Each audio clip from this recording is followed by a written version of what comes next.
All right, ladies and gentlemen, welcome back to another episode of For the Most Part podcast. We just had a slight power dip, so we will, if anything happens, Mkhilo, we'll just reconnect automatically. Just letting you know, friend.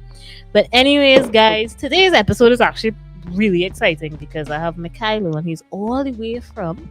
Tell the people where you're from. Tell them your background because I don't think I could do this introduction justice. So tell us, True. tell us, tell us. Okay. Thank you, Kemi. First of all, I'd like to say, my name is Kabelo Matuan originally, and then my stage name is Mkhilobeatz. Right. I'm actually an EDM trap music producer, but Nice. with this project, my latest project is actually something I was experimenting with, and then I went for something that's a bit of a trap style that's Right. infused with R&B and soul, you know. Right. But right now, I'm actually in the capital city of South Africa, which is Johannesburg. It's called the City of Gold, right? Nice. But I am from Eastern Cape. Basically, it's like a village. It's like it's a small town actually, not a village, but a small town. I'm from Right. Eastern Cape, but now I am based in the city of gold. You know, it's Wow. more like it's more like you being in Atlanta. Yeah. Kind of like the Atlanta, hip or hop. New York City, exactly. Yeah.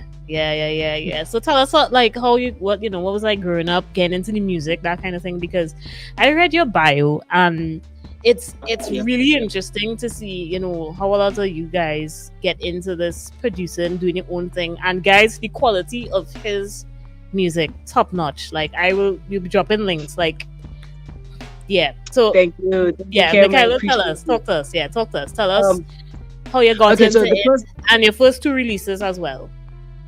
my first two releases, man.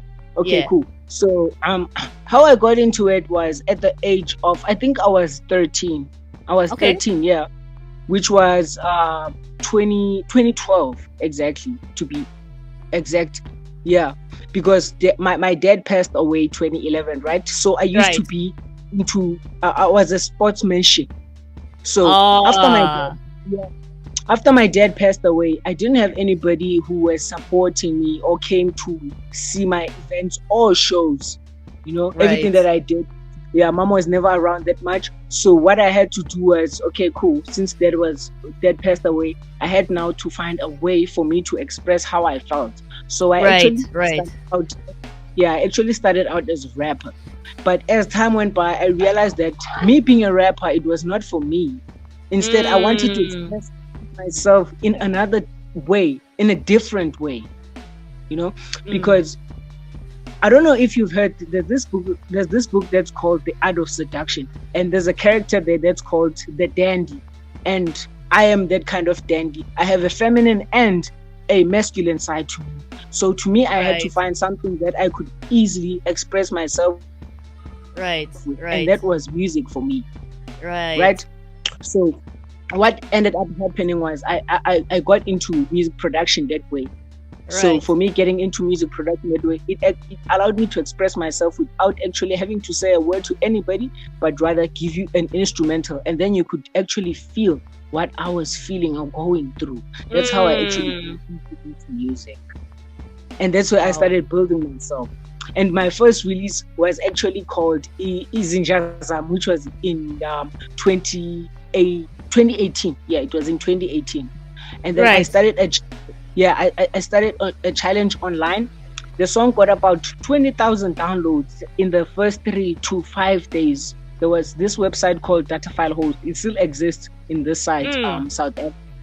Yeah, that's when I actually took the song and made a challenge of it. Everybody was posting. Isn't just that means like my friends, yeah, my gang, basically. yeah, Yes. yeah. So it was about you tagging your friends, taking a picture with your friends, showing the world that these are the people I'm proud to have around me. These are the people I'm happy to say they got my back on any given day. Yeah, If yeah. that's what happened. From there, everything else honestly just happened, just Happen. manifested itself. Yeah. And then I got to a point whereby I was actually working with Love and Hip Hop Atlanta. I had 3 of my beats placed in the show itself. That's getting played huge. all over the That's country. huge. That's huge Thank for you like so much, any rising artist. Like getting onto like exactly. a regular TV show. That is not, and Yeah, I'm not saying it's like only about the money, but it's about the recognition because that's gonna get you to other places too. You know what I mean? true. So Exactly, exactly. And that's something that's actually part of my plan for the next year, that I'm actually trying to gig internationally and get right, out of my comfort zone, because this side, as much as people love their music, but they have the thing of, okay, we love the music, but we cannot take you seriously up until we see yeah, something major. yeah, Yes. yeah, So now being exposed to an international audience is just gonna make everything different. right, And right. for me, as much as I'm an artist, I also own a label that's called Supreme World Empire. It's a record label Yes. that I do everything under. I have artists I manage. We do PR, marketing, and all of that. So it's about me getting myself out there, helping Mm, artists, building that. right. Now I do have a question. So, um, where I am in Trinidad, we Afrobeats is a huge thing, and you said you like hip hop EDM. What is that dynamic like? Because Afrobeats is now global; it's taking over the world. How are you surviving? What is Yeah. your strategy for dealing with that? How are you marketing yourself? I want to know so that the people who watch this podcast could say that is what I Okay. should do too. I actually love your question. And I thank you for asking that question. Thank you so much for asking that question. You're most Okay, welcome. so what I do is, and that's what I actually teach the producers, upcoming producers that I work with, is as a brand, you need to establish yourself, right? Yeah. And select a path that you're going to go with. For me, it's EDM trap, meaning I can Mm, just tap into the trap music easily, right? yeah. When I produce Afrobeats, if you can check, even with my bio, there's an artist called Mai in my bio. Mm, The artist is basically Kwaito and Afrobeats and whatnot. So for me, it gives me credit when he says my track was produced by Mkhilobeatz. That's how I tap into that Afrobeats genre without me having ah, to be losing right. clients. Yeah, Yeah, exactly. yeah. Losing my So clients for so my. so you could be an Afrobeats producer without being an Afrobeats performer. Exactly, true. Okay, okay, good. That's how producers need to be looking at it. Just Right, finding ways to tap into those open back doors. Yeah, without right, having to do a lot, you know. So right, that's how right. I tap into it. So for me, it's easy for the Afrobeats guys to hit me up and say, "Yo, I want a beat," and then I'm able to provide it because they've heard my work with Afrobeats via Afrobeats artists, and not me Yeah. releasing it as my actual track. Right, You know? right. Yeah. So yeah, so I do have our next question though. So let's talk a little bit about that Love and Hip Hop Atlanta situation. What was that like when Okay. you get your stuff featured? Was it like Yo, okay, you reach, or eh, was it like okay, I need to calm down and brace yeah, myself and yeah, then start to yeah. build? What was that feeling like? Honestly, at that time, I was. It was back in 2019, right? So I was 20 at the time, and Wow. it for me. Okay, let me put it this way, so Mm-hmm. people can actually understand where I'm coming from with the excitement I had. Was I started producing music in 2014, right? Yeah. So mid 2014, I quit because I saw it difficult. I didn't have it in me to be consistent. I saw it difficult for me to keep going with the music, right? So I Yeah. quit that music from 2014, and then 2016. That's when I started going back into it again. 2017. That's where I took it seriously. So to be blunt and transparent, I can only say I started 2017 producing. So it took me 2 years for me to land a major placement on Love and Hip Hop Atlanta, Right. which happened back in 2019, along with Wow. the artist I was telling you about, the superstar. He's a superstar here in South Africa, Mai. Mm. He's a superstar, a big artist. So it took me 2 years for me to do that. So me Mm. having to do that at that time, and the placement with my happened in October, and the placement with Love and Hip Hop Atlanta happened in November, and it was 2 weeks apart. So it was just Wow. overwhelming for me. I Right. just saw my, I just saw my life Flash before changing. your For, eyes. Yeah. exactly. Yeah. So talk a little bit about the other things that you're doing, because I see you know you're DJing and you're working with others as well. Talk to me about those kinds of things and what we could expect, because guys, as I Tell me. said, Mkhilo's stuff is actually Yeah. really well produced, and I say this Yeah. from a very honest perspective, because there are a lot of young artists out there putting out tracks that are not paying attention to the detail. So talk to us about the collabs, who you're looking forward to working with, um, To, anybody. Just drop the name, okay. and we'll, yeah. Um. Okay. Okay. So, what's actually happening? I'm actually looking to expand to Right. be a global artist, but I'm not rushing. It's like when you're starting a business, right? And then you say, okay, cool. I mean, when you're starting a business, you can't just say a day I want to make 100,000. No, no, no. Yeah, that's true. Exactly. You need to say to yourself, okay, I have 300,000. I have $300. If I can make $10 a day, at the end of the month, that's gonna make a huge difference. Yeah. That's gonna make a huge difference. You see Yeah. what I'm saying? It's gonna make a huge difference. So that's how I approached music. Music should be approached as a business in general, right? Yeah. So for me, it was a matter of quality over quantity. Learn the basics first. Get Right. used to it. Produce every day. Produce And keep every day. practicing. Keep Exactly. practicing. Keep Keep doing the same practicing. thing. Keep Yeah. practicing. Yeah. Keep Yeah. practicing. If you're hearing that, if you're hearing that in a month or so of producing, there's no difference. Seek out the professional who's gonna help you. For me, I didn't have the money to afford a professional coach, somebody who's Right. gonna tell me this is how you should go about it, do this, do that. So I had to rely on YouTube videos alone to get Right. my stuff to that quality.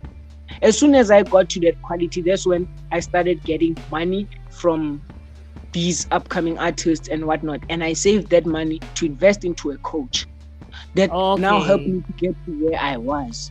Mm. So So that's forget how I buying like the most expensive equipment right now. So your game is exactly. to make sure you Even, master the art now. yeah, exactly. Even right now, if I was inside the house, since I'm outside because it's load shedding this side, there's heavy load shedding this side. So I'm at a place where there's a generator and I can just generate a bit of light, right? Right. I invested in actual Yamaha headsets. Right. They're good quality, which cost about 300 to 400 US dollars, right? Right. I just Yes. invested, I just invested in those. But because now I took all those years of training, now I understand what music design and sound design is, mixing, mastering. So it's not hard for me. I just need a laptop and headphones, and I'll give you a song that will generate 100 million streams. Just that easy. You don't need much. That gear is what confuses people. People are trying to keep up with all the latest stuff, forgetting that you can have the greatest or anything in the world, but without you having the skill to use that, it's just gonna be useless. Yeah. Yeah. Yeah. Wow. You see, yeah, that's how I approach everything. Wow. Well, and I know, and my tech guy must be like shaking his head. Yeah, boy, this man talking real truths, real truth. Because we've always said, I think that you could keep investing and not get anywhere. You could get all of the latest equipment and it not make any sense. The quality is not going to be the greatest. But if you keep practicing your craft, you could have the same equipment from 10 years ago and still be producing the best. Yeah. Yeah. True. So okay, so what is next on your agenda? What's the next step for you? What are you planning to do? What can we look out for? That kind of thing. All right. So what's actually next for me is on the 7th of October, I have another single release that's dropping. Nice. On the 7th of October, yeah, I have. That's an exclusive for you, by the way.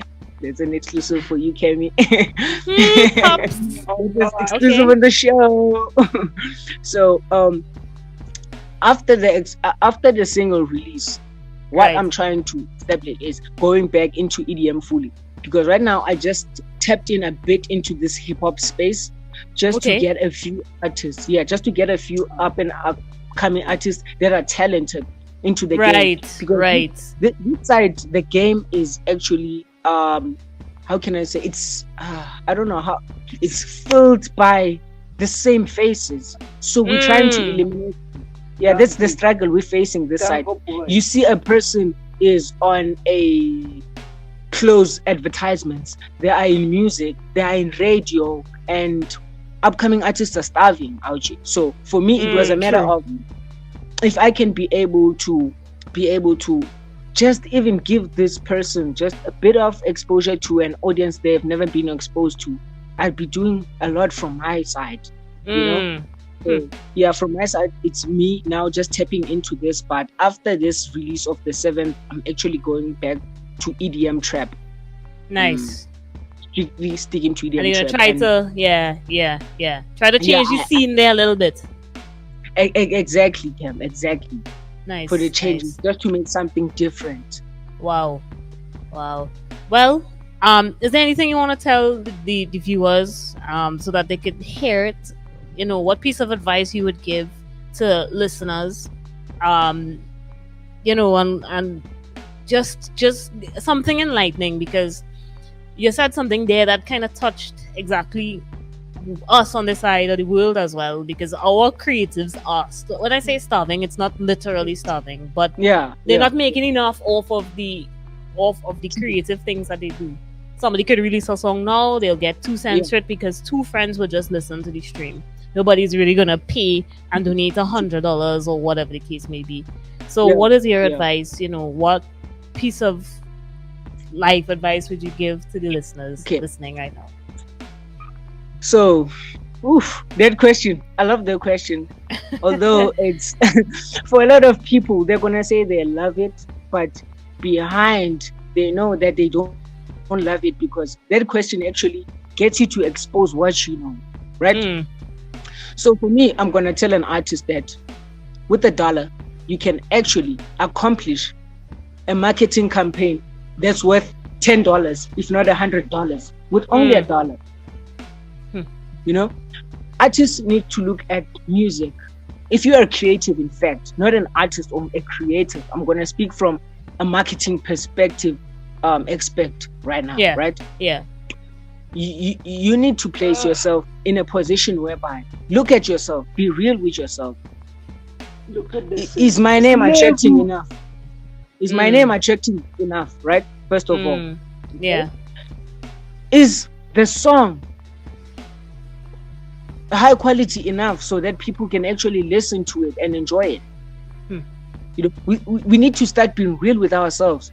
Is my creative art, what I'm doing, is it good enough for the people that I'm trying to present it to? Am I actually presenting it to the right people? Because at the end of the day, you cannot make everybody your fan. That's impossible. That is impossible. That's preach. The honest Okay, truth. see, lace this thing with some kind of preach. Something. Some kind of meme, whatever you call it. Just listen. You speak so much truth there. But yes, before I didn't mean to cut you off, but yes, go ahead. I love that, Kim. And every day, just go out there. Just go out there, shoot. Even if you don't make anything, even if you're an artist that's like a graphic artist, right? And you're painting, or I don't know what to call them exactly. And then you just make a drawing and you don't finish it. At least you showed up that day. Show up every day. Make sure you're trying to improve. Just look at other people. Even if you see somebody that's doing bigger than you and you feel jealous, instead of you feeling jealous, turn that emotion around and ask yourself, why am I feeling jealous? Is it because they're doing better than me? Or what is it? Then that way you are going to be able to actually execute what's nice and be in the right lane. Okay, so as I was saying, stop focusing on what you want people to think of you, what you want. Maybe you want people to see you as an accomplished artist or somebody who knows what they're doing. Just focus on you being the better version of yourself every single day. No, that's how I approach it from me. That's how I approach it from my side. That if I did this song and it's good, the next day I need to make a song that's better than the one that I did yesterday. That's how I'm gonna get better. That's how I'm gonna get bigger and reach more audiences and places. Right. You know exactly. So you must just get them in that whole mentality of you trying to compete and whatnot. In my career, honestly, I've never entered a competition in my career. Never, ever have I. You know, and I think a lot of people don't even know this, but I'm also a spiritual yogi on the side with 7 years of experience in that field. So this is why we have met, huh? Listen. I'm we will chat after this. Guys, I just want to say that Mkhilo and I we've been chatting on WhatsApp, and a conversation will happen. But Mkhilo, that's all the time we have. I have to say thank you for really taking the time for joining us. Tell the people where they can find you. Drop your Instagram name, your wherever, and we will plaster it all over of our socials. And then that's it. Share your stuff. Okay, guys. So actually on Instagram it's at Mkhilobeatz, Mkhilobeatz, and then on Twitter it's Mkhilo B with a B only, because for some reason in 2020 I had a problem with whoever I do not know that was sabotaging my accounts. Even my Instagram accounts, they were just sending robots to my pages, which kept following people. I had to delete my accounts and start from scratch. Everything that I'm doing, I'm starting from scratch. But it's Mkhilobeatz on every social media, and then Twitter it's Mkhilo B. Facebook it's Mkhilobeatz _ the Turn Up God. That's where everybody can find me. Lovely. And Kim, I'm looking forward to being more on your show, Kim. Of course, you have a lot of information, and I think having you on more, people will understand why we do what we do on this podcast. So guys, that's it. Like, share, comment, subscribe. We need to get to 1,500 subs on YouTube by the end of the season. We already have the downloads on all of the podcast streaming. Come on, we need to get to at least 1,500 subs. Go and follow Mkhilobeatz. Follow him. And have merch. You'll see jerseys and cups and stuff hanging around. Fresh. Get it now. Yes. Kim, can I please say this in front of the audience? Please send me the links to merch. It's fire. This is my home right now, and I want every piece of it. Okay. I will send you all the links. But guys, that's it. We will see y'all, and we will hear y'all on the next one. Peace out. Thank you, Kim. Have a safe day.